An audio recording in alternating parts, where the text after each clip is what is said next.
It's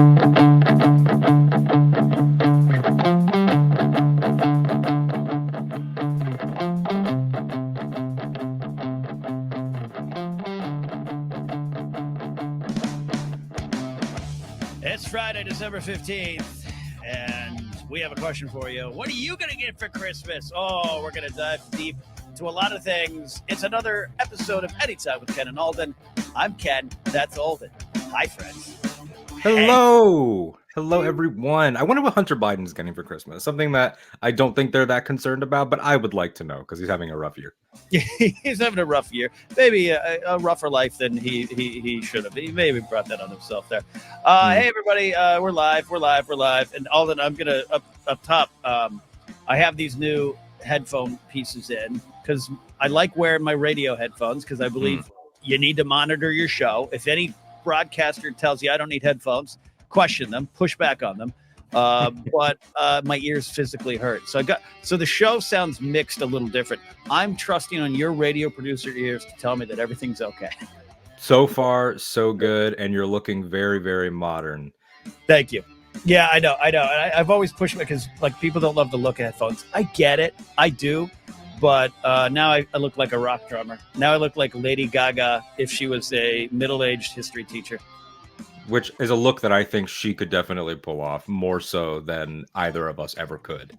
Yeah, absolutely. We got Jared checking in, Michael checking in, Andrew, Eli. Hello, friends. How's it going? I just realized I was awful about sharing this on Twitter and everything. So if I look down, that's what I'm doing. Oh no! Hey, look, this is one of those shows. This is essentially a radio show. We're staring at cameras, but I might take a sip of water. Josh McCook is in town. Of course, I used to host the afternoons with him, and a lot of people think it's related. Truth be Anytime was your title. It was your dream to have a show called Anytime. I wasn't just doing a play on afternoon slots. No, it's like, so like a little bit of like lore for as the kids say, the lore. The kids, I'm one of the kids. We both independently really loved time-based titles. We both loved Last Week Tonight's title. You had afternoons. I had thought about Anytime. You had Your Week Ahead, sort of like always in the back of your mind. And so it was, a nice synergy moment as you and I have had before. Yeah, synergy. Indeed. So welcome to the show. It's our look at news, politics, world events, social events, pop culture. We like to have some fun. We like to go deep. We like to get angry. We like to answer your questions. You can follow us online on socials at Anytime on Air. Don't forget, as we always say, you're live here watching me on the Ken Napzok YouTube channel. Hey, that's me. But we do have an Anytime with Ken and Alden channel with clips and rebroadcasts, and we're building that over there so we can kind of, eventually jump off this platform to our own one there. But hey, this is a monetized channel, Alden, so we got to play to pay. That is true. There's always a money element to everything, as much as some people would very much like it to not be that way, including myself. That's just the truth. I've been dealing with money, late stage predatory capitalism. I've been dealing with that a lot this week there. So that's where we're at. Also, as we like to say every week, we do have a section built for questions and answers, direct questions. We're going to take them all through the show, but we have a concentrated question period at the end of the show. If you have a super chat that wants to get our attention and support the show, that will be where we kind of answer those ones, grab your other questions, and pull those through. So a lot of fun today. Alden, though, let's dive into it. We got a lot to get to. And, I got a live Force Center show today, too. I got a lot of airtime, so I'm going to shut up a little bit more today, but we got a lot to say. But we start the show, as always, with one of our favorite segments here. Alden, what Ben Affleck are we? I'm going to cut right to the chase here. We are scornful Ben Affleck. We are Ben Affleck with the wrath appropriate to his Batman, Daredevil, angry Bostonian reputation. First, just look at the disgust for our YouTube listeners. Look at the disgust on Ben Affleck's face. And it captures to me a lot of what we're going to talk about politically. Yeah. It captures to me a lot of what we're going to touch on in terms of the feeling of expectation and obligation of the holidays. And I actually want to pair it with a quote, something that I haven't done here. A quote from Carlin, late great George Carlin, who actually played Ben's father in Jersey Girl. So they knew each other. That's right. And George said, people will say to me sometimes, well, what are you so angry about? What they think is anger is a real contempt for the choices that my fellow humans have made. I just feel betrayed by the bullshit in America that's all around us. And that to me is what you see in that Ben's eyes. What's the so true. What is the context for this photo? Because this does feel like me in December right now. What's the context in that photo? Where did you take it from? I believe it was from an article that was a movie premiere, like just event stuff. Okay. But Ben is, as we've touched on previously, he has an ability or maybe an inability to mask the truth when he's had some of these things. I don't know. Yeah, not a lot of truth being masked there. A lot of truth coming out. Yeah. Absolutely. I love that one. That is what we do. We do what Ben Affleck are we? Sonic changes to get us going here. But we have got a lot more to get to. You see our headline today is the Biden versus GOP. We're going to talk a little bit about that, some other big cases. And we got a conversation about Christmas coming up. We're going to say goodbye to a really beloved actor and talk about layoffs during the holiday season. All that's coming. But first, Alden, let's do it. Let us get to the news. Here's a look at some of the headlines making the world spin this week. Score win for moral panic in Texas this week after the Lone Star State Supreme Court, which most certainly meets at a Longhorn Steakhouse after sessions, ruled against 31-year-old Kate Cox in her attempt to be legally allowed to get an abortion that her doctors felt was necessary to secure her survival. On December 7th, District Court Judge Maya Guerra Gamble ruled that Cox could be legally allowed to terminate her pregnancy, one in which her fetus is being diagnosed with trisomy 18, a condition that causes heart defects and organ abnormalities that almost always ends in stillbirth or miscarriages. And yes, those who do manage to be born into this world with what is also known as Edwards syndrome have a less than 10% chance of survival past year one, and it's a year of pain and suffering. Yeehaw, a godly miracle indeed. And then there was the added bonus of Cox's health being in jeopardy because, as stated in her initial lawsuit, continuing the pregnancy puts her at high risk for severe complications, threatening her life and future fertility, including uterine rupture and hysterectomy. But nope, God has willed you to press on and endure this hardship like a good soldier for Christ. 2 Timothy chapter 2, verse 1. After the district court ruled in her favor, Attorney General Ken Paxton, still facing a federal investigation for securities fraud despite being acquitted in his recent impeachment trial, and who, speaking as a Ken, I can confirm is definitely not Knuff, quickly stepped in and asked the state Supreme Court to overturn the ruling, which they did, though by this point, Kate Cox had left the state to receive the medical care she needed to, live, which had to be a real fun, lighthearted road trip. Hey, you want to stop at that Flying J for some snacks? No, I want to get an abortion so the dying baby inside me doesn't kill me too. The entire ordeal exposes spiritual, stubborn intentions of governing bodies and politicians in states like Texas who clutch their pearls, swear in their Bibles, and scream, "We're pro-life. We must protect the children," while keeping a woman from getting the potentially life-saving medical treatment she needs and wants. And for those in your life who keep claiming these women are harlots with scorpions between their legs that use abortion as slightly inconvenient birth control, Kate Cox is a married mother of two, wants to keep having children, and another thing that would be affected if forced to carry this pregnancy to term. She wants to make babies and raise a beautiful family in your charming state, and the Texas right would rather she go through with this little miracle of birth. And if she and the baby die, then it was God's will they die. It's the 21st century equivalent of trying to drown a woman to prove if she's a witch or not. The cruelty is the point. Here's to some healing and eventual peace to Kate and her family. And here's to Ken Paxton one day getting to hell and muttering to himself, "I've made a huge mistake." Your move, Supreme Court. This after special counsel Jack Smith looked to call their bluff by asking them to rule on the idea that NFT digital trading card salesman Donald Trump should enjoy some nice, warm presidential immunity in his upcoming trial, currently scheduled for March 2024. When the trailer drops for that trial, we'll do a reaction video to it. Smith's gambit is that Trump believes he has special privileges and shouldn't be prosecuted for any crimes committed while in office. And while we're talking about the office of the president, not cutting in front of the omelet bar line at Mar-a-Lago.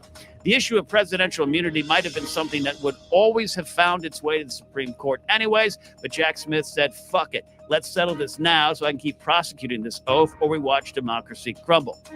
If the Supreme Court rules in favor of Trump and the idea that he can't be prosecuted, then the rule of law will vanish faster than hair dye dripping down Rudy Giuliani's face. With 3 justices on the top court in the land owing their seats to Trump and his minions, and Clarence Thomas most certainly not going to recuse himself from the process, it's a good bet that the Supreme Court sides with Trump, unless they all stop to think about the ramifications as suggested by many, many TikTokers. If Donald Trump can't be prosecuted for high crimes as the top executive in the land, then here goes Joe Biden can't be prosecuted for any crimes he commits while in office, making any impeachment attempts rather toothless, no matter what your racist uncle says about the so-called Biden crime family. We'll provide any updates on whether democracy dies with thunderous applause. And yes, we'll get to the impeachment news, but the first match on our political wrestling card is Hunter Biden versus the GOP members of the House of Representatives.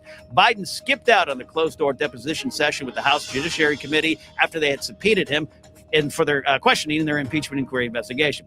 Instead of showing up, Hunter Biden held a mock press conference of sorts outside the U.S. Capitol building on Wednesday. The move could bring contempt charges against the first son, but his whole point was that he was willing to testify, but only in a public forum, so the world could see the Republicans' lies and lack of shame and decency in action. His words, I'm not saying Republican politicians have no shame here. Hunter Biden is just speaking the truth. Now, to be clear, being asked to answer questions in a closed-door session isn't abnormal nor proof of Republican malfeasance. As GOP members have repeatedly squawked this week, like a murder of crows fighting over a discarded bag of fast food, Donald Trump Jr. was asked to take a bump of coke and sit in two closed-door sessions before Democratic-led committees. And to be even more clear, there's a lot for Hunter Biden to answer for, and with several indictments hanging over him still. He will. But his move here is one step towards exposing and challenging the Republicans' desire to only kick up enough dust to help their branding and not actually help or lead this country. And that was Hunter's point. Hey, I've done some bad stuff and I'm ready to stand for it, but none of it is worth an impeachment inquiry on my pops, the president. But in our final story this week, that's where we are. Impeachment inquiry time. In a game of, well, you got to do it, so we're going to do it too. The Mike Johnson-led GOP House successfully voted to begin a formal impeachment inquiry in the hopes of finally finding enough evidence to impeach President Joe Biden. A political wet dream the Republicans have been having since Donald Trump got impeached twice. The final tally held to the party lines with a 221 to 212 vote. One of the reasons for the vote is that without a formal inquiry in place, it was difficult to bring people in to answer questions, even if subpoenaed. So instead of having more Hunter Biden press conferences on Washington, D.C. grass patches, even moderate Republicans who have struggled to see the evidence against the president emerge voted for the inquiry. It's almost like a network crime show procedural in which detectives just charge someone for murder in the hopes of finding out who did it. And I'm sure that would only happen on TV. President Biden, who had a busy week going public with the United States having differences with Israel over their approach to eradicating the world of Hamas and warning that their indiscriminate bombings were losing them favor in the world. In other words, hey, everyone's saying you're committing genocide in the name of justice, and I'm starting to think my friends are right, responded to the inquiry by saying, instead of doing anything to help make Americans' lives better, they are focused on attacking me with lies. Instead of doing their job and the urgent work that needs to be done, they're choosing to waste time on the baseless political stuff that even Republicans in Congress admit is not supported by facts. And look, I think the president is wrong here. Republicans did manage to finally expel George Santos and create an opportunity for everyone to get the most just ironically hilarious cameos in history, not counting any by Jose Canseco. Look, even Matt Gaetz took time off from looking over his shoulder at any ethics investigations creeping up on him like he creeps up on underage girls to say that he doesn't think that House Republicans have enough votes to impeach the president. But yet this new clown show has begun. And if the Republicans' dreams come true, they'll be impeaching the president just in time for the next election. Now, that's the news, Alden. Anything you want to talk about? Oh, man. What a depressing time. I just, it goes without saying that times are tough, but just to hear all of that so eloquently and hilariously written out is kind of disgusting. But I think what I want to hone in on here is Hunter Biden. I swear I will never vote for Hunter Biden again. A joke which I can't take credit for because everybody has said that. But it's just like, why are we doing this? And we end up in this runaround of, well, what about? And whataboutism is sort of the law of the land in some ways. And it's like, yes, we did go through similar things with all the Trump kids, except Barron. Love you, Barron, I guess. And then all of the, the married in ones too, like Jared. Jared, but like these they were involved. They were given jobs. They were, having international policy influence.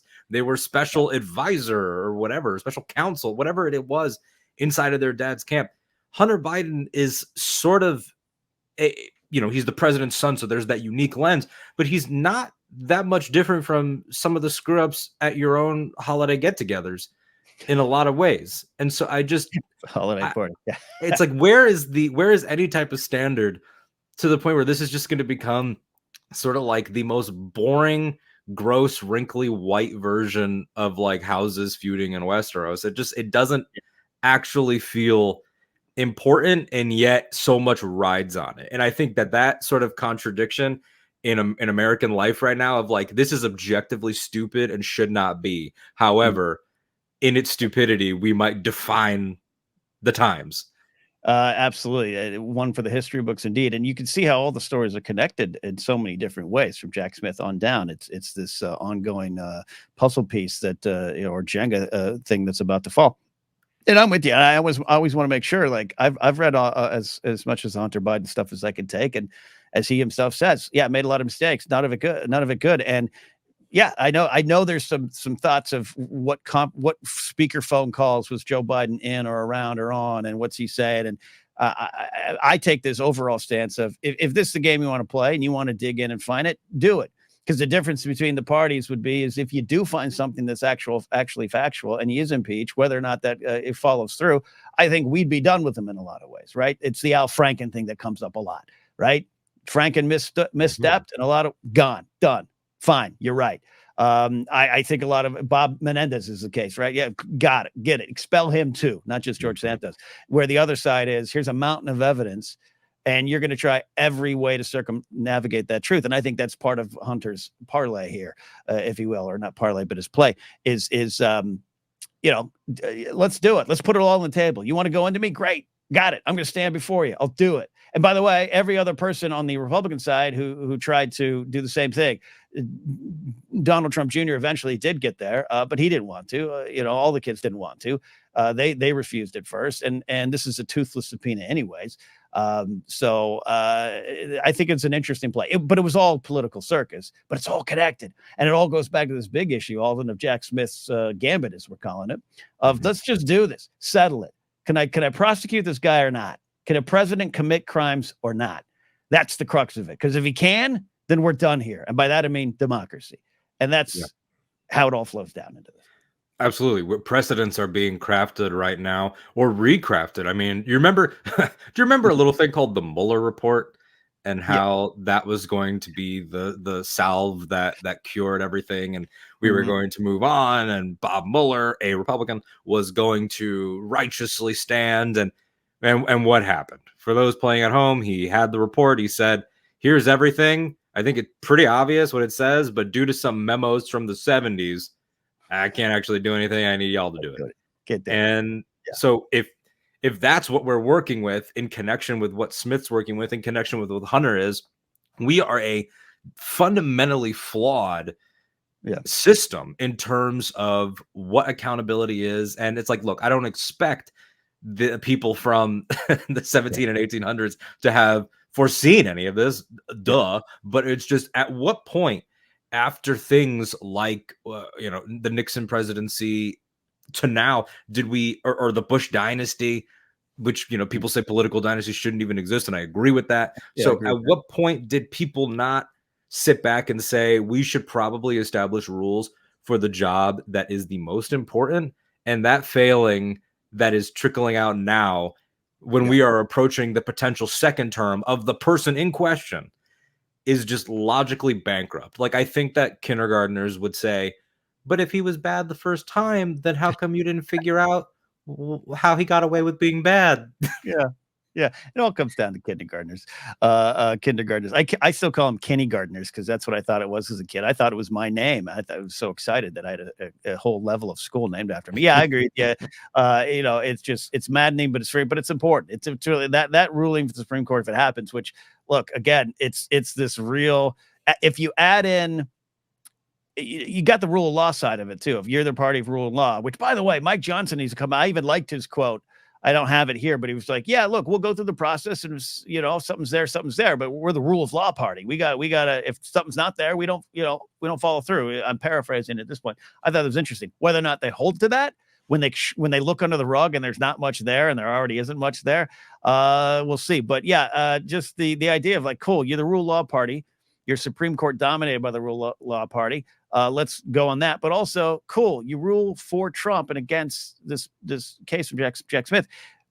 Then Biden, what are you doing with Biden? And this is something I saw on TikTok a few times. My friend Ken Plume sent me a grant. I've got to look up this guy's name. I just discovered he has some great insights into it. It's like, it's this real, it's not even catch 22. It's like a catch 44. It's just so many twists and turns that if you side with Trump, you're unraveling so much, but also maybe shooting your own party in the foot with what they're trying to do with Joseph Robinette Biden.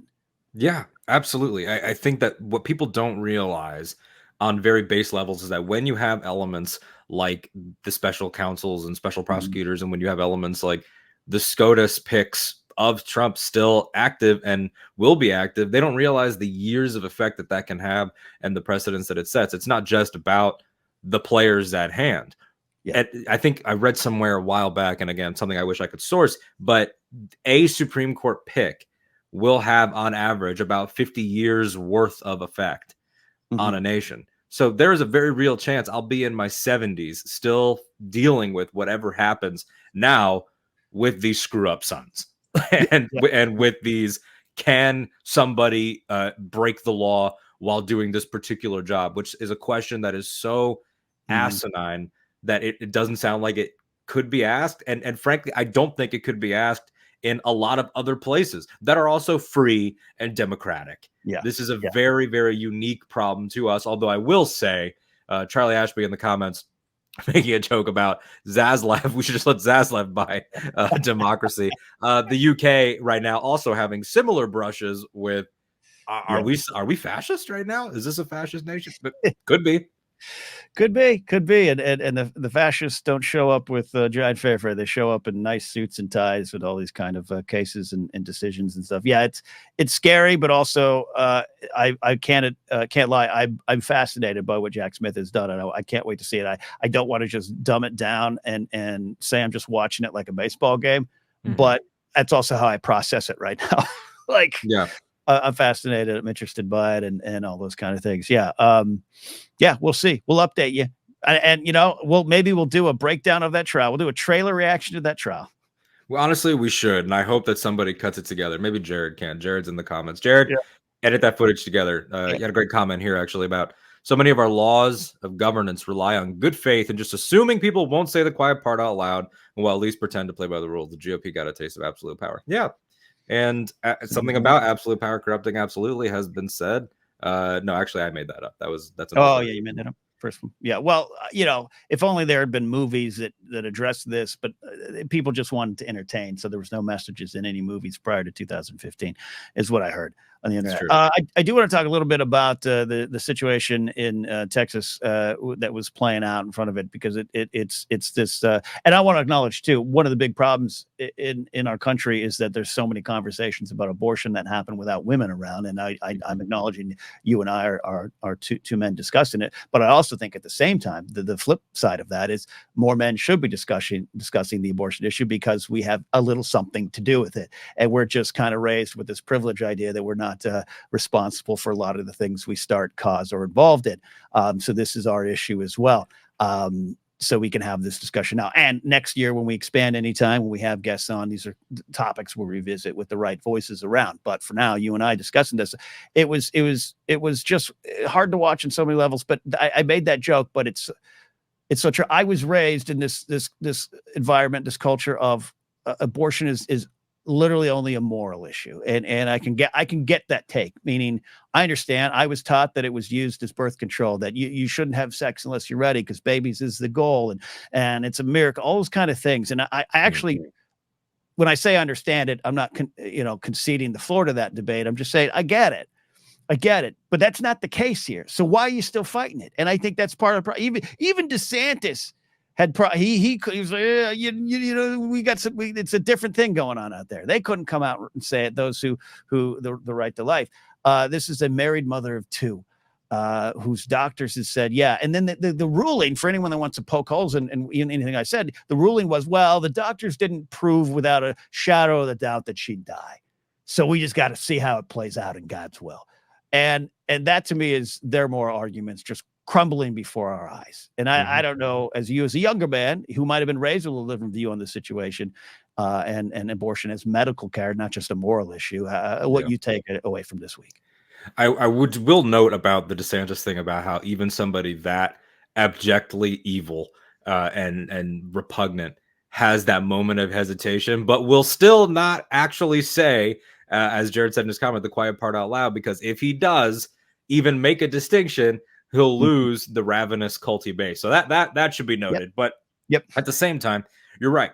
It is different. It is different with the years between us about what has changed about the conversation, it being a medical issue, all of that. I realized probably early in high school that, and this is, my belief, I'm not speaking for anyone else. I don't think that pro-lifers actually exist. That's not a real thing. They say they exist, but they don't. These are pro-birthers. These are people that only want pro-birth. They want livestock instead of partners. They want an actual breeding program instead of the opposite sex, the other genders, wives, women, people that can carry children, because it's not just women. There are all types of people that can give birth. That's, I'm making that clear as well. It is absolutely about control. It is absolutely about ethno-religious, like white Christian state power grabs. Like, it's all of that tied in. And when I say I don't think that there are pro-lifers, it's like, well, you're looking at it right here. Think about the lives of this woman and her family that she already has and wants to continue to grow. That's not pro-life. That's pro-birth. And when people say, oh, well, it's life immediately, it's like, I just fundamentally don't believe that. I think that if we talked to people logically and gave them sort of like the trolley problem for the abortion conversation, it's like, someone explained it to me once in a way that really resonated with me, which is, if you had a jar that had viable embryos in it and a baby in the other hand, and you said, I'm going to throw one of these out the window, something in you nudges toward the thing that is there. And like, so don't tell me they're the same. They're not the same. Yeah. This is about oppression, and it's disgusting and it's awful. And there's that trailer for that movie that came out this week, Alex Garland's new film, Civil War, that has a new state formed by Texas and California called the Western Alliance or something like that. Let me tell you right now, that would never happen. That is science fiction, because this stuff happens. Yeah, that's interesting that California. Well, there'd be a lot of parts of California. There'd be like coastal California would stay in the U.S. and like inland California would be like, we'll join with Texas. Some great comments in here. Yeah, Noah Olson saying they're pro-life until they have to coexist with said life. Yeah, funny you mentioned Carlin. Carlin has a bit from one of his specials when he came out, kind of firing bullets about this kind of stuff of what it is. So and it unravels. And again, it's I had this conversation with some people in my life from my family and my past of, again, like with a lot of these issues, you think life begins at conception. A lot of other religions say at first breath. So what makes yours the legal option over anything that they believe? That's the crux of the problem. It's the argument, and we're going to get into it. It's the argument of Merry Christmas versus Happy Holidays. If I know you're a Merry Christmas person because you celebrate, I'll probably say Merry Christmas to you. But in general, I'm going to say Happy Holidays, because there's people that don't celebrate it. So just on a simple emotional level, that's how all this works for me. And I hate to boil it down there to that kind of simple things, but that to me was all that displayed on a very high level this past week, and a very tragic level. And I wish the best for Kate and her family, because none of this is easy. It was there before the grace of God go I. And I truly can't wait to. I still believe in some sort of afterlife, and I can't wait for people like Ken Paxton to get there with a big smile on their face and have it wiped right off by actual truths that they're hit with. I think that might happen. I have to hold on to that, Alden. Yeah, if there is a hell, it is becoming increasingly clear who goes. And just as a final note on this, on all of Mhm. these problems of the religious overreach and can, the literal highest office in the land commit a crime, and do women have rights, and all these questions that we should not have to ask. It is increasingly horrifying to me to look back on a lot of the literature that I Mhm. studied in some of my favorite English classes and things, dystopian stuff. And I think I've talked to you about this off air, but it's like we were always told and promised through these stories, even Star Wars, that it would be very quiet, shadowy, Machiavellian people that really were brilliant and knew what they were doing and used that brilliance for evil, and had surgical level precision in terms of their machinations. And to see it happen loud, loudly, stupidly, cartoonishly, is just it shakes me to my core to know Mhm. that we can have Handmaid's Tale type realities, Mhm. but with none of the effort that those fictional villains put into creating that state. It it's I think well, yeah, some of yeah. I was pulling in another Padme reference, but Thunderous Mm. Applause we already made today. But yeah, and it's stunning to me um when having these conversations with family members or friends who just they get on the doorstep of some sort of realization that, oh gosh, maybe not necessarily I'm on the wrong team, because as they, no team is perfect, and they love pointing that out, right? Mhm. I know Trump's bad, but you did Biden, great. You think it's an equal comparison. Awesome. We're having a wonderful conversation. But I've had this conversation recently about predatory capitalism, and I've had some family members get on the door of being, oh my God, you're right. It did start with the Powell decision, the Powell letter in 71, 72 range. It did pick up with Reagan. Oh my God, we did this. We did this. And then they pull back and just call it, to go to this weird moral place. Well, everyone's greedy. Cool. How about vote for some politicians who might be willing to do something for it? And I understand that sometimes it seems it's hard to find those people Mhm. because capitalism is so entrenched in our government. Because at one point, the Democrats, after losing a bunch of elections and not having great candidates, were like, all right, F it, we'll play that game too. Come on in here, super PACs, all that kind of stuff. So it's all complicated and painful and tragic. And isn't that fun covering the news? It's wonderful. It's delightful. And I wish I could say that things are going to suddenly pick up into a brighter tone. It'll be a slightly lighter conversation as we move into a few different things here. But Yeah. uh, end of the year brings out a lot of reflection. And so I guess that's what I'm saying, is that we will talk about something like Christmas shopping, and we will get frustrated about it because, again, we hold all these things in our minds at the same time. Yep. That's just how it is. It's difficult, and but we'll get through it together, friends. And thanks everybody. I know we're not pulling up as many comments while you guys are saying some great things, Yeah. but I, we could have never expected Palpatine would be a dipshit in real life. Yeah, yeah. I love this one by my buddy and bandmate, Old Handsaw. Today's GOP are more like the 70s Buck Rogers and the 25th century villains. Jack Palance, anyone? Yeah. Sci-fi has been telling us that maybe this is the way for years. But yeah, you're right, Alden. We've got a sonic change because we're going into our main topic, and you got us going through the trials of Christmas shopping, and I can't wait to dive on into this here. Christmas shopping is something that, much like getting into physical good shape and being buff, I is went something hiking that and I won. you did. You actually got up and went for a hike before a long day of sitting in that chair doing great work. Yeah. So you did more than I did. And I will say that, much like that, Christmas shopping is something that I say I'm going to be better about. Right. And then Right. I never am. And I wanted to tackle it. I was, Mm. mulling over some topics this week. And I thought to myself, well, this is something that everybody probably rages about internally, but doesn't want to sound like the Grinch, even though the Grinch made some great points about people and being ostracized. Uh, it's not about Christmas. I'm not saying I'd vote for him, but if I had to. I would absolutely vote Grinch, and I hope that after the Whovilation that he considered a longer run. If you're not a rookie, you do your Christmas shopping in August like me, done months ago, know where he's going to holiday. Andy, I'm a rookie. I don't know what to tell you. I Yeah. make the same mistake Mm. every year.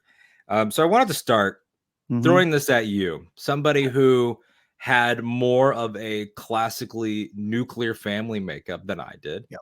Yep. Somebody who lived in a completely different part of the country than I did, who went to church more often than I did. You're What right. I was am it? better than you. You are. I am a godless East Coast heathen with a broken family. Whereas you, the ideal man with your beard, the ideal American Ken Knapsack. That's what they should bill you as next time you go The out to the ring. ideal, yeah. The ideal man. The ideal man. So I gotta know. Mhm. Let's start with the approach.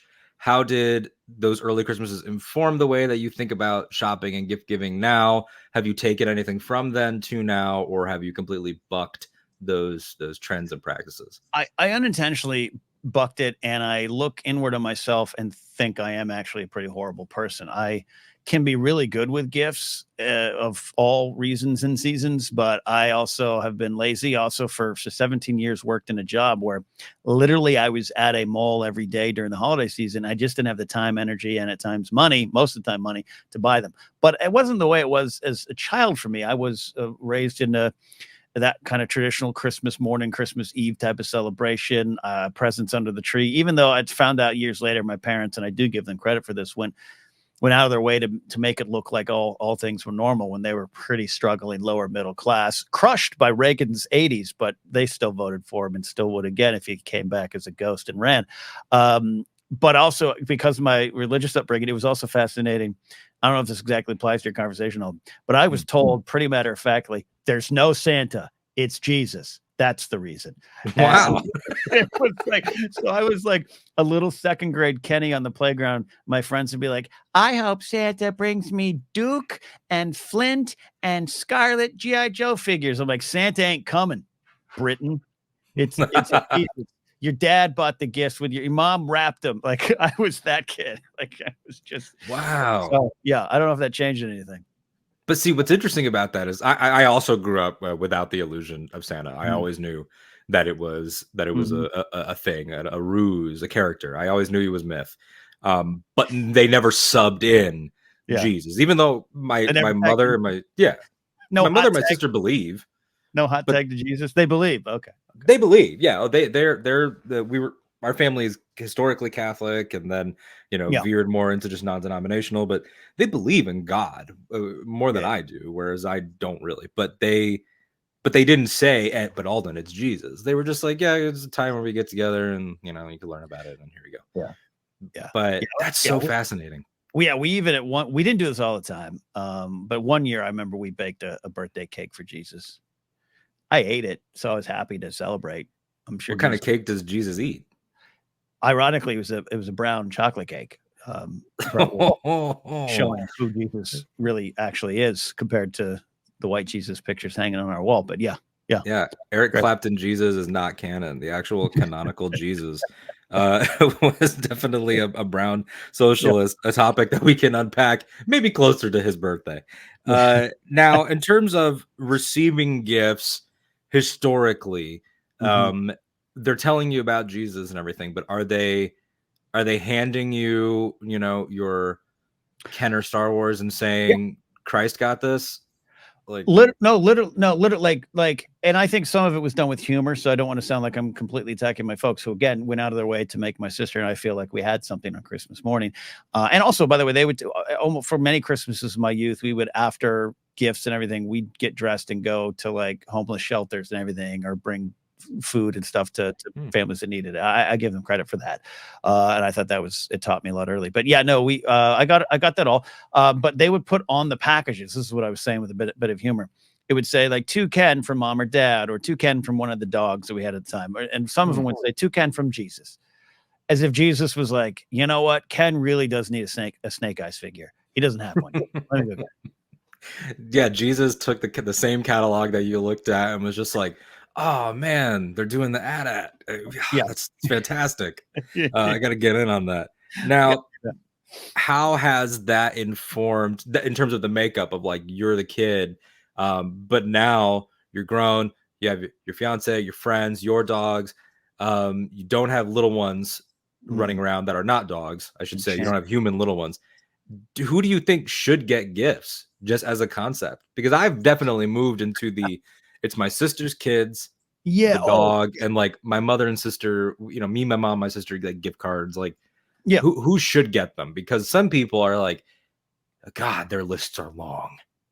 Yeah, no, that's a great question. There's a while, especially with birthdays too, but with Christmas, if you celebrate, like, and I would love to know if it's same for getting 8 nights of wonderful Hanukkah socks and stuff like that. I don't know if at one point you're just like, I don't need it. I don't need anything. I either treat myself during the year because I deserve it, or I treat myself during the year because I'm depressed and I can't Mhm. afford it, but I swipe the credit card anyway. So anytime people ask me, I'm like, no, I've got everything I need. A gift card. I saw Kingsport Callan chat. Gift cards are great. Send me a gift card. Love that. Mhm. But when someone says that to me, Grace or anyone else, don't get me anything. I'm like, oh my God, that's a challenge to get them something. Yeah. And I think maybe that comes from the. And I don't want to. I'm not blaming this kind of thinking on Christmas capitalism. That would be kind of a bridge too far for me. It's just kind of it's a nice thought, right? It's a good thought behind it all. So I still hold to that where I'm like I can't let them down, and I have to a gift card. I got to find something that speaks to their soul, and that's where I fail. I fail in that regard. So you think you set the bar not necessarily too high, but you move the bar into more of a personal place Mm-hmm. and put pressure on yourself. I get that. There have been moments where I'm like, I would love to get everybody like keep it budget friendly, which is the other component we'll talk about. But also personal. Like one year I was like, I'm gonna get everybody a paperback book about something that I think they'd like to read. But then you start to question yourself, like, will this person read? Will they know about the Mm-hmm. personal element that I thought I was drawing upon because they didn't actually open it? Yeah. So that's Yeah. frustrating. Yeah. No, that's right. Yeah. That's interesting too, because you want to find out what they need, right? And I cannot tell you, I've received some books as gifts recently, and I literally been thanks, and I've walked back in my house, put them on a shelf, knowing I'll never read them.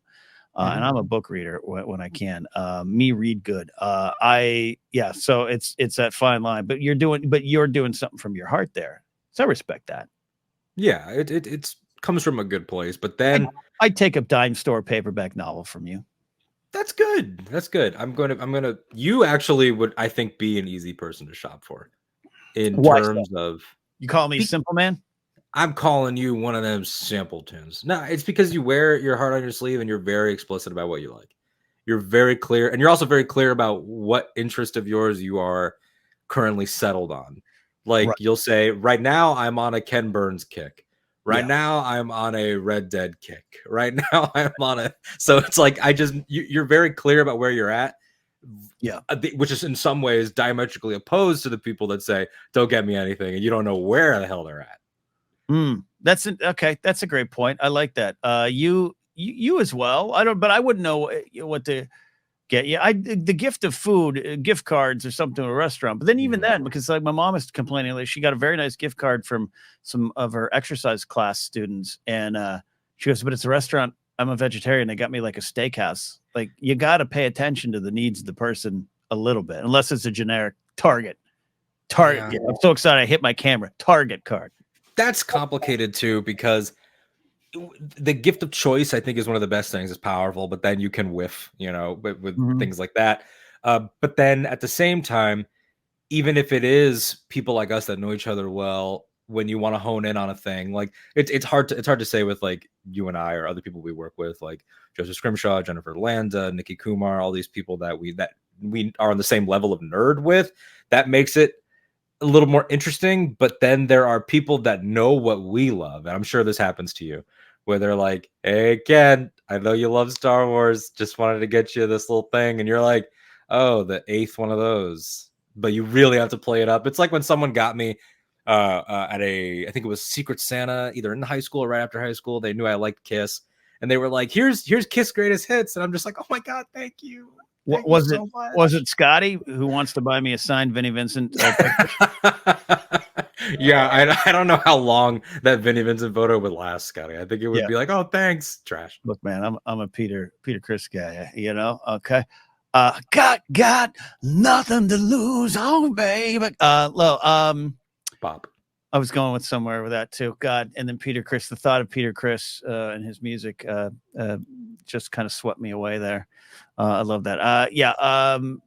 Yeah, at the end of the day, at the end, and there's an odd pressure to it, right? And that's where you do go to this. It's not quite a system of harm, but Western Christmas has definitely created probably a lot of stress and undue pain for a lot of people who try to keep up with this ideal, where the Mhm. simple things are probably what works. And being in public safety for so long and working so many Black Fridays and seeing just the madcap insanity that those kind of situations bring out in people, all for what? Because you want to give someone a VCR. Because I was working that long that we were selling VCRs back in the day. Like, like it's Mhm. none of this has heart to it. No, and then that expands out into the money. Like you think about something like a VCR or a gaming console or whatever. And part of this is because I don't listen to the pros that get their gifts done in summer and fall. I don't listen to that, and I should. The money suck that is holiday shopping. The black hole on your wallet is so deeply frustrating because it compounds with the emotional exhaustion of the end of the year, which I definitely Mhm. feel. Um, with then feeling like, okay, my metaphorical gas is running out, but also like the actual gas of my life is running out here. Like Yeah. what I eat on, what I pay my bills on is running out because I feel like I have to prove to somebody that should really know that I love them. And I think we do a good job of letting our loved ones know that we love them. Yeah. Uh, I have to now prove that with a dollar figure. And God, it's Mhm. frustrating. It's why, and there are people in the chat that are in group chats with me that can attest that I openly was like, look, if you all vote Secret Santa, I'll do it. But I'm abstaining from the vote and I really don't care. And I think it's annoying. Yeah, I don't. Yeah, Secret Santa and White Elephant gift sessions I'm bad at those. I'm bad at those. Did I ever tell you that? Did I ever say that story on a show we've been on? No, please, we had a please. we had a family event, Christmas 2002 range, maybe 2003 range. I don't know, around then. Um, and it was a big family gathering, which we no longer do anymore. It was one of the last ones we knew. My grandmother was passed away a little while after this event. It was kind of a send off in a way, unspoken send off. You know how that goes. Mhm. And we did a family white elephant gift. Everyone bring it, and I brought a 1990 VHS cassette of the top movie trailers of the year that were coming out, like Magnolia, American Beauty, which I had in entertainment. I brought it because I was like, this is stupid. And then I got a Max Headroom like plastic mask and like plastic like suit, like a Halloween costume. I was like, Mm. this is horrendous. This is a stupid gift. This is what we're supposed to like. None of this is serious, right? And I got there and I realized slowly that everyone had got like, fondue sets, crystals, crystal, glass sets and everything. And I was like, I've made a huge mistake. And I tried to slink out of there. And I saw one of my great uncles was like, he got the gift. He's like, why? And he just like put it on the ground and threw it away. I was like, yeah, I don't like, I don't take any of that stuff seriously. Maybe I should. Maybe that's my problem. I don't take Christmas seriously, Alden. And then at that point, you can't recuse yourself because they depended on you for the number. And so Yeah. it's even, and then you Yeah. can't leave someone giftless, and then it's a delicate ecosystem that just frustrates everyone involved. Everyone feels cheated. There's also white elephant Yeah. rules that allow steals, which is just like, oh my god, let's just fight. Let's just fight. Let's It, skip all this and just hit each other. it's truly like that's when you realize capitalism or you either win or die has factored into so much of our lives. Like, I want your gift, I'm going to take it, it's mine. I want your Absolutely, land, I'll take it.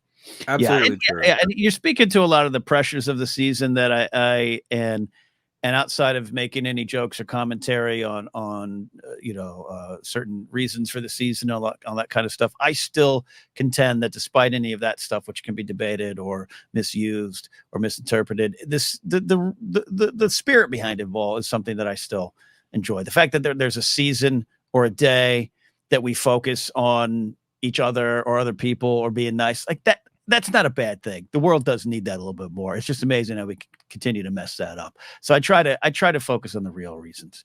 But I feel it too. I'll probably let down Grace this year. It's been a bad year for me. I can't get her the Barbie dream house that she wants, and not literally, but I feel bad about that. I'm also Mhm. working. I'm doing a show. I'm traveling on Christmas. So it's like it's a work day for me almost, and so I feel bad, and I shouldn't. I know I shouldn't, but I still feel bad. Yeah, it's that feeling of like, you know, that she's not going to guilt you over it, but the No, guilt exists anyway. I'm gonna guilt Um, myself. have you, as having a longtime partner that you Mhm. have a home with and a life with, do you come to like partners handshake agreements over what type of year it's going to be in terms of gifts? Not necessarily, but maybe just kinda is known, you know what I mean? Hmm. This year's gonna it's, we're gonna have a fun time up in Seattle as I do shows. She's coming with me, and that'll kinda be the trip, just chance to get Yeah. away. Yeah. Are you both outright usually about what you want in Christmas and in general? Like, No, do you ever go up to Grace and say, "I would like a new jacket"? no. It's funny that well, how did you know? That was my Christmas gift 2 years ago. I had a nice Oh, jacket with a fur, like, not fur, but like a fleece, that little white puffy, kinda yeah, yeah, denim. yeah. Yeah, but I'm bad. I'm bad. I don't know. If you were to ask me off air, what do you want for Christmas? I'm like, I don't pay my electricity bill. Like I don't. Again, I really feel as though, to my discredit, I don't stop myself from getting anything I want during the year. If I really feel I need it, these headphones. I got these little monitors because I was like, I need that for the show. It's gonna cost Mhm. me a little bit. I'm not gonna get tomorrow. I'm gonna have crackers. I'm gonna have saltine and soup for dinner and lunch, so I can get these headphones. But I got them, so now you don't need to get me these headphones. Yeah, I'm very similar in that way. It's like if I need it, I'll try to get it, save for it, whatever works. Yeah. Yeah, I think in terms of some of the comments here, Scotty tuning in, his lovely wife, Katie. My wife makes wish lists, but I do golf based things. I've seen her like or share with me. See, that's smart. Use Yeah. social media to your advantage. Like, oh, did she post about, I really like, this book. I really like this necklace. Whatever it is. Mhm. Do that with any of your friends, partners. Yeah. Uh, these, Jerry, those games with actual fondue glassware gifts are boring. Boring. I agree they with you. they needed your gifts. A whole Ken themed white Yeah. elephant is needed. Yeah. I'd rather, I want to be at a holiday party with like Jerry, Andy, Scotty, you. I want to open up a package and it's like a vibrating, dildo from Andy. And he's like, "This is what the season's about." This is what the season's about. That's what I want. That's Boy, do I have a lightsaber to recommend for Yeah. you. I want Uh, Jerry to go, I got you a Tom that you don't need. yeah. See, this would love this life-size Watto. Yeah. Unironically, yes, I would. Yes. Yeah, I think look at this. So being a broke college student already sucked. Buying the gifts just much harder. Yeah, it's people. You would hope that the people in your life have empathy for where you're at and Yes. understand what you're doing. I'm a young guy, I just turned 28. I don't have much money. My mother said, "Dude, just take care of your nephews. Like, I don't need anything." Yeah, yeah, yeah, And yeah. but it's of course it's my mother. She's saying I don't need anything. It's still my mother. Like, Yeah. you're still gonna have to. But it's nice that she said it. Yeah. Yeah. Yeah. Yeah. Absolutely. Kingsport Cal still has a fondue kit from the early 90s. If it's a classic, it's a different story. Hell yeah. If it's a collector fondue set. Ken Plume. The fondue set and a sex game. You know what? With the right imagination. and Andy, they're telling me they would give me the hookup, and I really appreciate that. There you go. Christmas and vibrators. We've discussed it all. Anything left From Jesus. table, from Jesus to gift cards to vibrators. It's the season for giving. The holiday season is a time where you really discover yourself, and maybe we'll do some real discovering of ourselves as this one goes on. But that's all I got for Christmas. Just wanted to vent a little bit.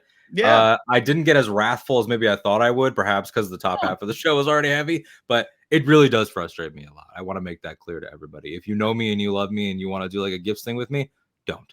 Let's just have a great conversation. Same. Just like and subscribe.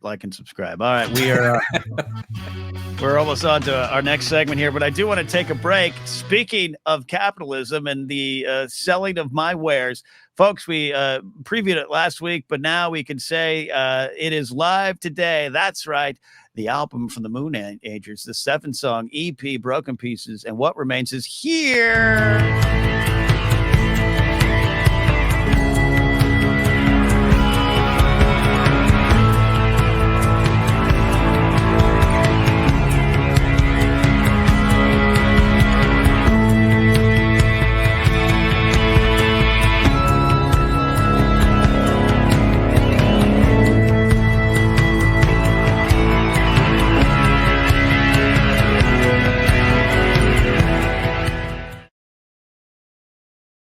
There you go. There you go. There you go. There you go. There you go. Our album is out, and you know what? I've like I said, I've had one of those. It's not been my best year. Got to do some great things this year, to be clear, but not been my best year. But it ends with a rock and roll bang, man. Our album is out. It's great to see it in all the streaming services that will definitely pay us our fair share.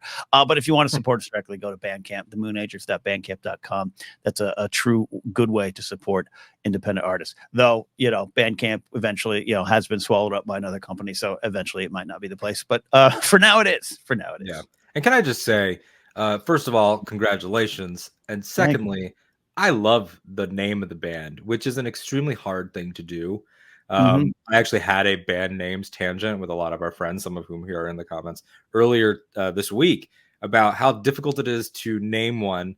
You know, yours, of course, when you read it, it gives the Moonage daydream sort of feel. The Moonagers, I just think has such a like aspirational energy to it, like a dreamy sort of like looking up, literally, when you think about it. And that's a hard thing to do because you think about the great bands. We mentioned Kiss, like they were Wicked Lester before they were Kiss. You wicked listener, indeed. Yeah, and before they became knights in Satan's service. Yeah, absolutely. And tomorrow on my radio show, Pop Rockin' Radio on Mixcloud, 6 p.m. Pacific, Sean Arnold, aka Old Handsaw, here in chat, and Brian Tiller, the man whose voice you hear on there on the songs. We're going to be doing a kind of a listening party and maybe sharing some of these stories. Don't want to give all the secrets away to the art, but yeah, it was anything. We had a long list. Everyone had some great ideas.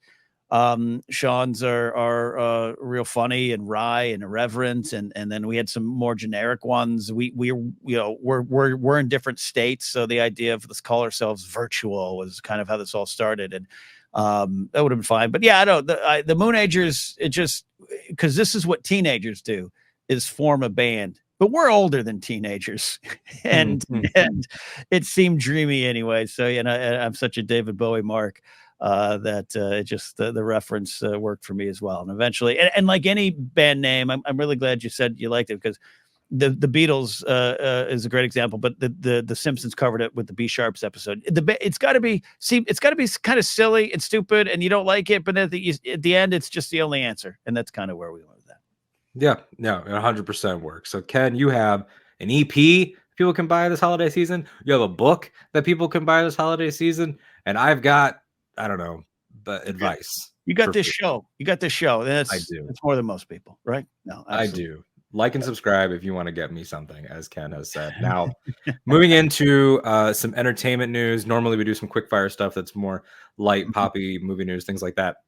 It's only 2 stories today, and we want to take some time to acknowledge one of the great, just wonderful performers, the dearly departed now, Andre Braugher, one of many people's favorite actors, and the news of his passing hit while I was on air doing something, and or we were recording something, our tabletop RPG series, Ionized Bastards, plug, and I really was just rattled by it because 61 is too young, and when you hear, it was a quick, nasty fight with lung cancer that he only found out a couple months ago, and a lot of people knew. It just really reminds you sort of your own mortality. It reminds you of his work here.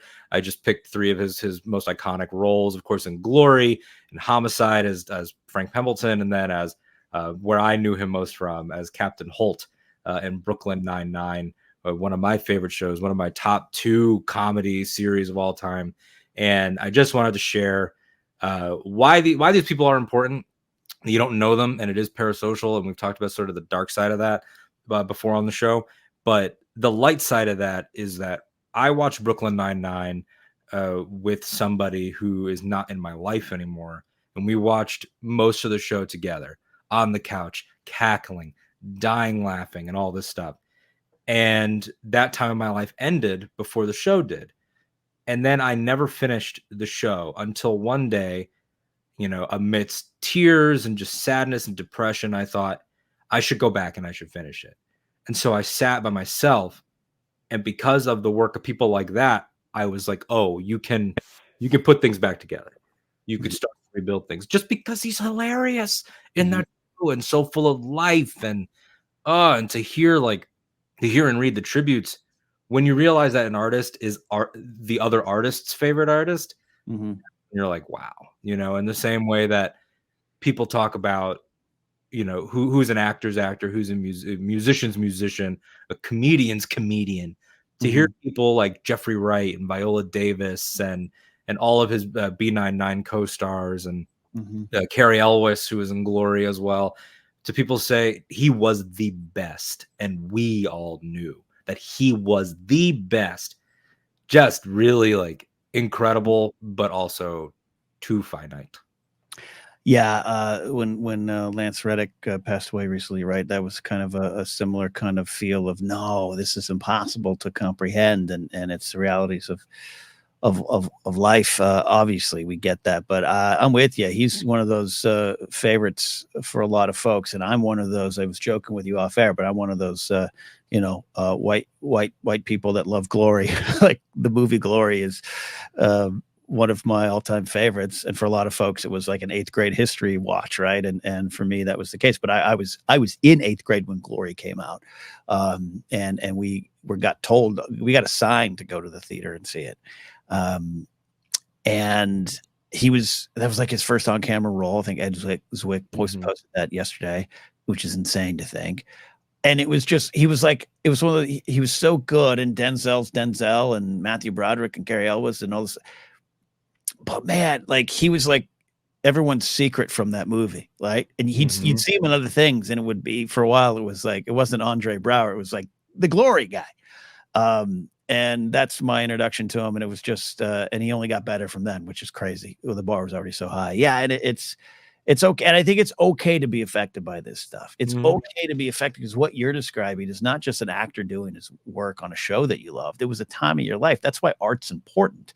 And we're going to talk about that in a little bit here, of why art and creativity and how it smashes up against business. And that's a reality, but how art can, I really do believe art is struggling to survive right now. And what you're talking about is a network TV show that absolutely hit you at a time in your life, and he's part of that, if not one of the main reasons. And that's why we have this stuff. And so it is parasocial, and there's a dark side to it. Totally get that, but I think it's also as powerful as it should be when someone like you affects your life. Yeah, and last thing I'll say is, for those who haven't watched his work and you wanted to watch something light and inspirational, Brooklyn Nine-Nine, just as a show, it sort of avoided the pitfalls a lot of the times of what is often called propaganda, of we're going to tell these gritty street stories, but they're infallible, nothing ever goes wrong.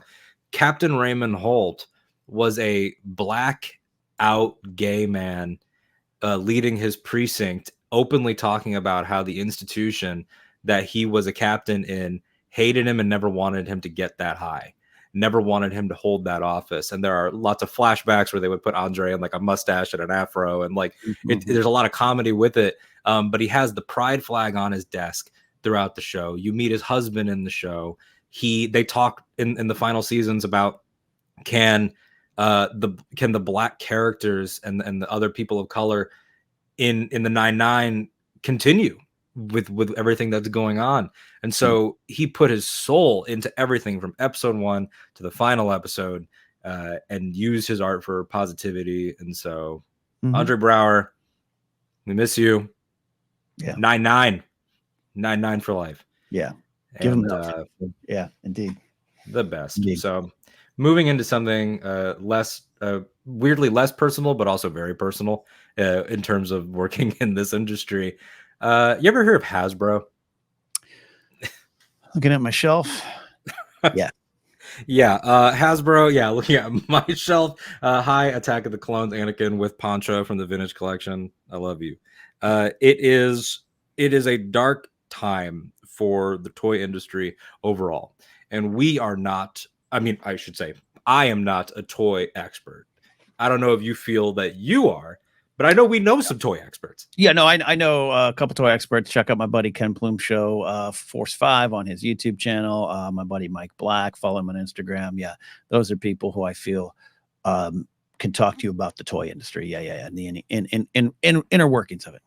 Absolutely. So I'm going to run through the facts, some bullets here, some numbers. Hasbro layoffs right before the holidays, which is just such an American thing that happens way too often in the radio industry. The bloodlettings also are during winter, and it's just disgusting. Hasbro's CEO Chris Cox, not spelled with an X, so you cannot hide behind the X. Chris Cox, you are Chris Cox. Revealed plans. You are just actively a heel, Chris Cox. Revealed plans to axe 1/5 of its roughly 6,400 employees via an internal memo to staff inside of a regulatory filing. They'll be doing this over the next 6 months. We should note Cox himself makes $1.5 million a year. That's his on-paper salary. That's what he was hired. That's his rate as CEO. He's been CEO since February 2022. Short run so far. But of course, what did he actually make? More like $9.5 million. 9.4 is what he actually takes home. So just keep that in the back of your mind when we're talking about money management and where's it all going and why don't we have as much as we thought we had. There's literally $8 million that are just disappeared because Cox needed more. This is a serious story that has directly affected people I know. I'll talk about that in a second, but Jared the Dark Jedi's comment just got me almost Jimmy Fallon laughing. Chris Cox, more like Dixtifer. You can't do that to me, Jared. You can't do that to me. Dixtifer. Yeah. Big Lou here. All my D&D conspiracy has been up in arms about the story all week. That is in large part why it's close to our circle, and in your case, Ken, your immediate friend group, close relationships outside of work. Yeah, I'll keep the names out. One of my very close friends is still employed. He's a higher level employee now, but he had to say goodbye to friends that he hired this week, and quite frankly, who knows how much longer it's going to last for him too. And this just looking at your notes, these are great notes, Alden. This goes into so many conversations and so many things that have been on my mind. What I call this predatory capitalism, and look, I'll say that 1.5 million. I was like, well, that's pretty low for a CEO. Oh, I see. he's okay. And that story that went around, and I don't know all the details of it. And I be careful of what you quote. That's a meme on the internet. But that story that went around the time of this news breaking of the Nintendo CEO years ago when Nintendo had a bad year and he cuts his pay for the rest of the year 50% or 60%, and the top 3 designers and they cut their pay and no employees' jobs are lost. I'll say I don't know how true the story is. It's something you see while you're scrolling, but I'm sure there's some truth to it, and there's other cases where you can see that. I'm not, and this is me, not you, I'm not saying that I want to go into Chris Cox's pockets and pull out money and hand it to the employees. I'm not necessarily saying that, but there's certainly some sort of honor in doing that. And 2 weeks before Christmas, and Etsy just did it. Etsy, 11% employees. Spotify the week before, or a couple weeks before. Hasbro now. General Motors this week as well. It speaks to so much stuff, and even the stuff. Sorry, I'm rambling a little bit. Pull it back from me if you need it. But like this idea of the offices, and there's definitely this issue of all these companies have these fancy expensive offices, but the world has changed, and can you go back? Should you go back? And what are you going to do with all these spaces, and how it just speaks to so many different bigger pictures. Absolutely. And you're right that all these notes, I mean, this comes after 800 cuts in January. So let's really make winter the most awful, anxiety-ridden battlefield of all time for these people. Vacating the office in Providence now because we just hate the remote hybrid working. So we're just going to vacate the entire thing because it's not worth the real estate investment if our employees aren't sitting there all the time where we can see them. And there's all these things that end up happening, and like this mysterious money, all these things. And also we should note where your friend works, where the real success has been is where these cuts happen. Wizards of the Coast.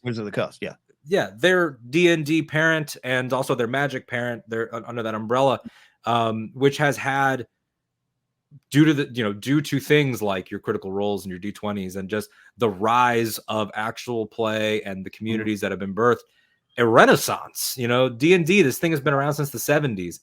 is experiencing growth, and it was touted in January as the breadwinner. He's like, toys are hurting. That is an issue since COVID. And even before COVID, toys were hurting. And now this is our thing. And then you go after that thing while you are getting 8 more million is just insane. And what you mentioned about Nintendo, I haven't, sourced it, but I believe that wholeheartedly, because the Mario game that just came out has all but one of the original Mario designers on its team. Their longevity is unheard of in games and entertainment. Unheard of. Yeah, and you're saying some great stuff, and I don't know all the details of it. My friend's just absolutely devastated, so I haven't had a conversation, but I've been talking with him throughout the year, and all the I think Jared's making some of the references to some of the to some of the problems that Hasbro had once they took over this company, they bought it. But that's the other big thing. This is one of the things I was talking about with my own parents this week, about some of my own struggles and the destruction of social media, the fracturing of it, where I can't forget me getting new listeners or followers of my programs and my art. I can't get the people that already know me to listen because they can't find me. We're so destructive, but companies coming in and buying things and then destroying them it's a joke now, but the joke is 20% of workers are gone because of this. Spotify buys Anchor, finally, eventually just destroys it till it's not a workable, profitable thing for podcasters to be on it. Hasbro coming and buy this stuff, it goes on and on and on and on. I don't even know or need to provide all the lists right now. We've lived it. And this is what the big thing is too. They effed up a good thing already. I left long before, but when fandom comes in and saves Screen Junkies, it would have gone away. They saved it, but then they systematically destroyed it after promising not to. Honest Trailer still exists, but everything else squashed. And I don't know what to do about that. It's mind-boggling, because you see it again. And I made the joke about Bandcamp. Bandcamp got swallowed up, and eventually Bandcamp, it's gonna and where you go to survive or create or share your art with the world, it's in danger. It truly is in danger.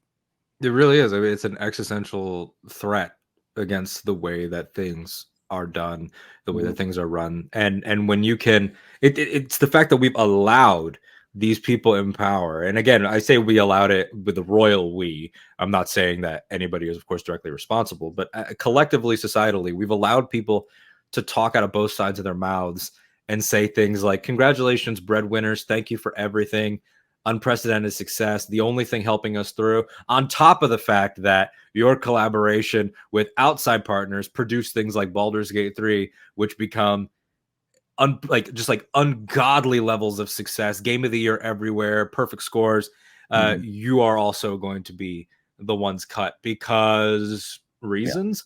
Like that's when it gets really like, it's time. Like you said, I'm not sure about, do we need to reach into I will say, I think we absolutely should be. Like, you should not be able to exceed your salary and do things like this. That is just completely morally just like repugnant and just asinine to me. It just blows my mind that it's allowed to happen. Yeah, great comments coming in the conversation. Jared, the Dark Jedi, record profits usually equal stolen wages. Ken Plume, a toy expert, saying eliminating those necessary to make the products rather than these execs responsible for the poor decisions leading to lousy economic performances. Ongoing pathetic cliche of late stage capitalism. It absolutely is. It absolutely is. And you see it time and time again. And I don't know. We'll stop. I don't know. I can't wait till some corporation comes in and buys anytime, and I can finally say, cut Alden, please. Yeah. Let's destroy it. We're going to go to Anytime Plus and Anytime Gold.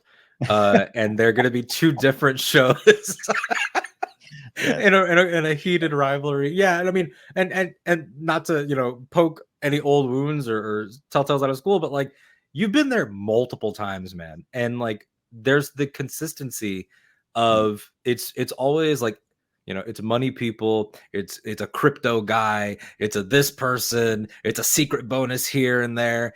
And they always seem to have, whether it's crypto guys in LA or all the way up to Zaslav, they seem to actively hate the businesses that they are in. Actively hate it and not understand the creativity, but think they do. Mm-hmm. That's the struggle. They think they do.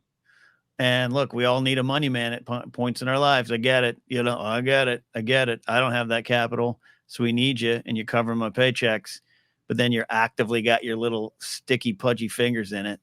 Mm-hmm. And yeah, I could go on. There's some personal stories that I don't want because we have to, wrap up the show one of these days. But yeah. Anytime Plus Premium. We sometimes do Your Week Ahead. This right here is the Your Week Ahead. Anytime Plus Premium will launch next week. And we're going to paywall everything after the intro. I love it. Yeah. You get the first 10 seconds free. Join the mug club, whatever. Love that. I always, when we were building another channel from friends of mine, we always used to get told, like, look at this person. They're doing it great. They don't need a corporation. They have a, exclusive club you join on their website. So we modeled a lot of it off of that. And then you go to that channel and it was always some alt-right Nazi asshole that couldn't get on any other platform. So all the alt-righters bought their mugs and supported the channel. Yeah, it's fascinating. Your Week Ahead, Alden will try to figure out how he could trick the alt-right into funding this show and it not change at all. There you go. Hasbro is woke? ? Give me your money. Everybody.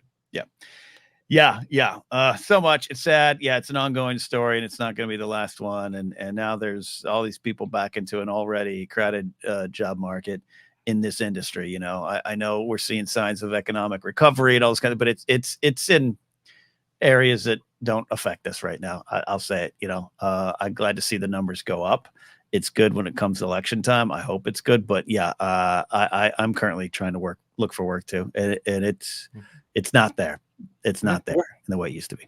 Yeah, the qualifications. I mean, you and I have both been executive producers, senior producers, managers, content people, whatever. And I got a day job. I hate it, but I need it. And you've had day jobs. Success is like. Yeah. Yeah, it's awesome. I love it. So not to go out on such a bummer note, but if anybody has questions or anything that can liven the mood.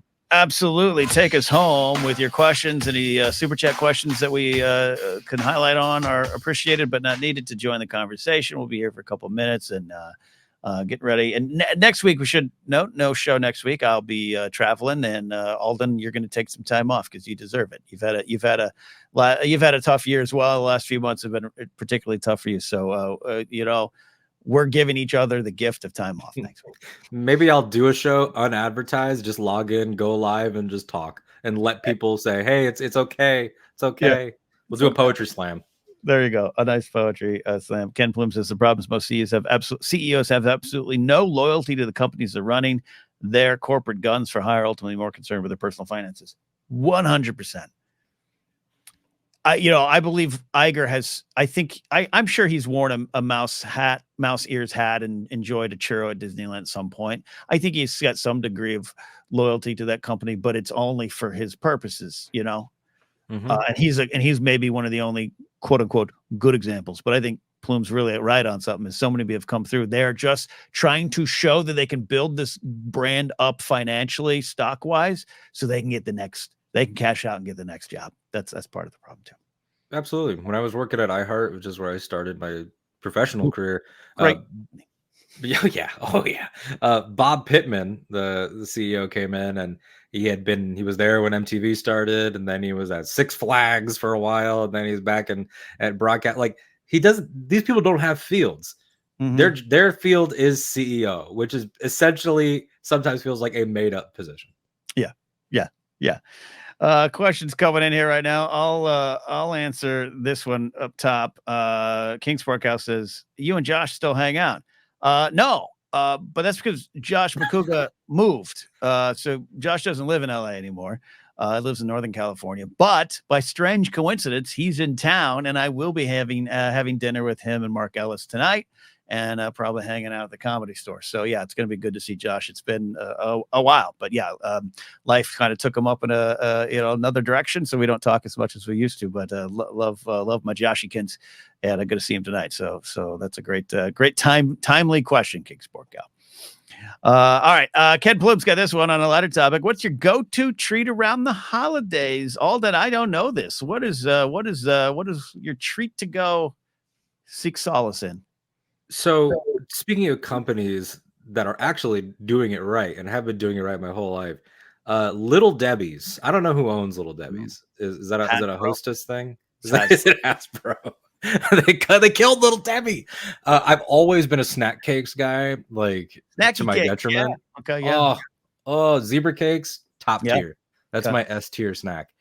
So when the Little Debbie snack cake trees come out with the little sprinkles on them, I'm all about it. But I'll tell you, somebody sent us. I got a package the other day here at the Casa Alden. And God, that's so shameful. I'm a Puerto Rican that I said casa. And like, that's not how you say it. Here's how I say it to the waiter at my favorite Mexican restaurant: casa. Like, sure. And we received some chocolate covered goods, and let me tell you, a milk chocolate covered pretzel might actually be divine. That's my obsession right now. I don't hear that often. That's a good one there. I don't chocolate covered pretzels. I like pretzels and I like chocolate. I don't love them together, but I do enjoy them. So that's the thing. Ken Plume agrees with you. Christmas cakes for life. Zebra cakes are great too. Yeah. My go-to like holiday thing. I am an eggnog fiend only during like December 1st to December 25th. But I don't spike. I know a lot of people, when I say eggnog, they think, oh, rum and everything. No, I like, the cartons at the end of the end caps at Ralph's and Kroger's and Safeway and grocery stores. I just buy those and I just have a couple glasses during the week. It's something I loved as a kid, and it reminds me of that time, and it reminds me of the season, and I get excited.